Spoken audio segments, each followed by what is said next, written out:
তারা বলেছে জীবনেও আমরা শেখ হাসিনার সাথে আছি, মরণেও আমরা শেখ হাসিনার সাথে আছি, এবং তাদের প্রায় সবার নামেই প্রমাণিত দুর্নীতির অভিযোগ রয়েছে। তাদের কতজনকে গ্রেপ্তার করেছে?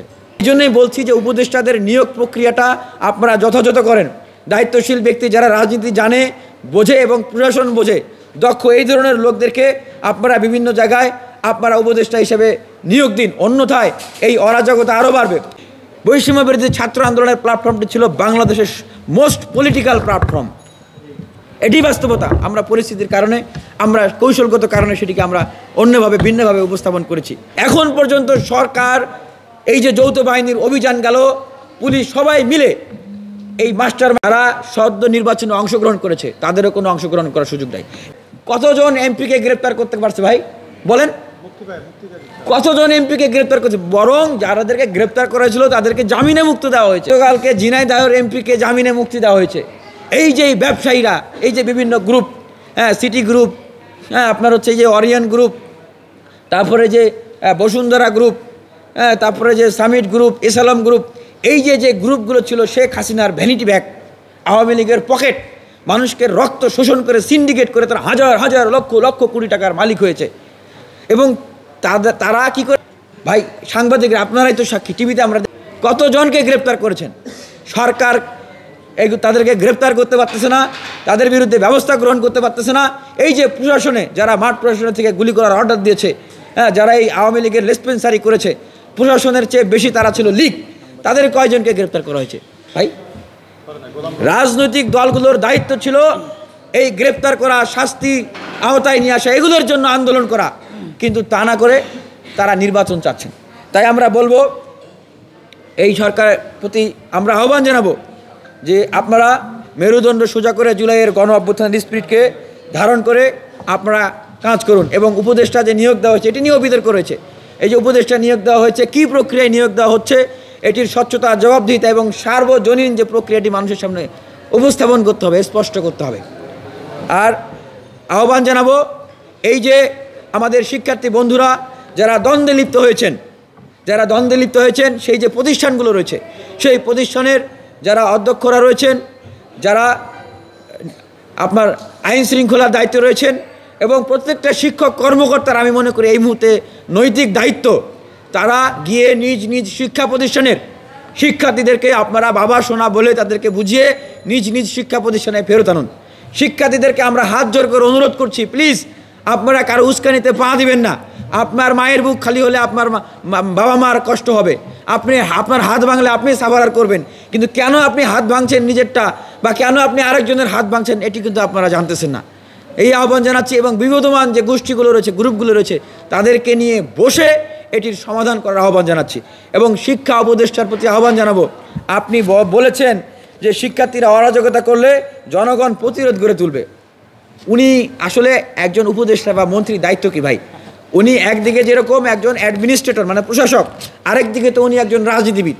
আমার মনে হয় যে উনার কোনো রাজনীতির কমন সেন্স নাই। শিক্ষা উপদেষ্টার রাজনীতির কমন সেন্স থাকলে শিক্ষার্থীদের সাথে উনি জনগণকে আরও মানে বিপরীতমুখী করে দিয়ে এখানে আরও যুদ্ধে ঠেলে দিচ্ছে, এই ধরনের কথাবার্তা। এই পরিশেষে বলবো, এই গণ অভ্যুত্থানকারী ছাত্র অধিকার পরিষদের পক্ষ থেকে আমরা আহ্বান জানাচ্ছি, ছাত্রদল, ছাত্র শিবির, ছাত্র ফেডারেশন, ছাত্র ইউনিয়ন সহ এবং বৈষম্য বিরোধী আন্দোলনের প্রত্যেকটা রাজনৈতিক ছাত্র সংগঠন এবং ছাত্রদের যে আন্দোলনকারী গ্রুপ শক্তি, তাদের প্রতি আহ্বান জানাচ্ছি যে আসুন আমরা ঐক্যবদ্ধ হই। ঐক্যবদ্ধতার কোনো বিকল্প নেই। গণ অভ্যুত্থানের পরে যেই কাজটি সবচেয়ে বেশি এবং সবচেয়ে জরুরি ছিল, সেটি ছিল ঐক্যবদ্ধ একটা প্ল্যাটফর্ম তৈরি করে রাষ্ট্র পুনর্গঠনের জন্য কাজ করা। সাংবাদিক ভাইদের দৃষ্টি আকর্ষণ করছে এই বিষয়ে। গত 13 আগস্ট ঢাকা বিশ্ববিদ্যালয়ের টিএসসিতে একটি বৈঠক হয়, এটি আপনারা অবগত আছেন। সেই বৈঠকে বর্তমান উপদেষ্টা আসিফ মাহমুদ, নাহিদ ইসলাম, মাহফুজ আলম সহ বৈষম্য বিরোধী ছাত্র আন্দোলনের নেতৃবৃন্দ এবং প্রত্যেকটি ছাত্র সংগঠনের নেতৃবৃন্দকে সেখানে আহ্বান করা হয়। তখন বলা হয়েছিল যে এই যে 15 আগস্ট থাকবে কিনা এবং প্রতিবিপ্লব হতে পারে, এই জন্যে প্রত্যেকটা রাজনৈতিক ছাত্র সংগঠন আপনারা আমাদেরকে সহযোগিতা করতে হবে, মাঠে থাকতে হবে। তখন আমাদের ছাত্র অধিকার পরিষদের পক্ষ থেকে আমি প্রশ্ন রেখেছিলাম যে প্রতি বিপ্লবের সময় আপনারা রাজনৈতিক ছাত্র সংগঠনগুলোকে আহ্বান করছেন, কিন্তু এই যে বিপ্লব, বৈষম্য বিরোধী ছাত্র আন্দোলন, এই যে প্ল্যাটফর্মটি, এটি কীভাবে তৈরি হলো, কে তৈরি করলো, কারা তৈরি করলো? এটি তো এই রাজনৈতিক ছাত্র সংগঠনের নেতৃবৃন্দরা আমরাই তো এটিকে তৈরি করেছি। রাষ্ট্রের বৃহৎ স্বার্থে, দেশের বৃহৎ স্বার্থে তৈরি করেছি। আপনি নাহিদ ইসলাম, আপনি গণতান্ত্রিক ছাত্র শক্তির কেন্দ্রীয় সদস্য সচিব, আসিফ মাহমুদ আপনি ছাত্র শক্তির কেন্দ্রীয় আহ্বায়ক, আমরা ছাত্র অধিকার পরিষদের নেতৃবৃন্দ, এখানে ছাত্র শিবির, ছাত্রদল, ছাত্র ফেডারেশন সহ বিভিন্ন ছাত্র সংগঠনের নেতৃবৃন্দরা, তাদেরকে এই বৈষম্য বিরোধী ছাত্র আন্দোলনের কেন্দ্রীয় কমিটি সহ প্রত্যেকটা কমিটিকে ইনক্লুড করা হয়েছিল, যেন সব ছাত্র সংগঠন, সব শক্তিগুলো ফ্যাসিবাদের বিরুদ্ধে যারা লড়াই করছে তারা এই প্ল্যাটফর্মটিকে ধারণ করে এবং এটিকে সহযোগিতা করে। কিন্তু তখন কৌশলগত কারণে বলা হয়েছিল যে এই প্ল্যাটফর্মটি একটি অরাজনৈতিক প্ল্যাটফর্ম। কিন্তু সেই 13 আগস্টের সেই সময় বলা হলো যে তাহলে এখন আপনারা সেই অবদানগুলোকে আপনারা কোনো পাবলিকলি স্বীকার করছেন না, আপনারা এটি মানেন কেন? তারা বলছেন মানে, তারা পাবলিকলি স্বীকার করেন। এবং তখন বলা হয়েছিল যে আপনারা একটি ঐক্যবদ্ধ প্ল্যাটফর্ম করে তোলেন, সেক্ষেত্রে আপনারা সামনে থাকেন এবং আন্দোলনে অংশগ্রহণকারী প্রত্যেকটা রাজনৈতিক ছাত্র সংগঠন এবং গ্রুপগুলো আপনাদের সাথে থাকবে। এইভাবে করে আমরা রাষ্ট্র পুনর্গঠনের কাজ করি।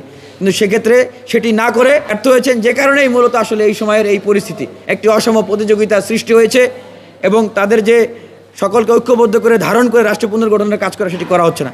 এবং বৈষম্য বিরোধী আন্দোলনের যে প্ল্যাটফর্ম, সেইখান থেকে বিভিন্ন রাজনৈতিক ছাত্র সংগঠনের যারা পদধারী ছিল তাদেরকে সেখান থেকে একরকমের বের করে দেওয়া হয়েছে।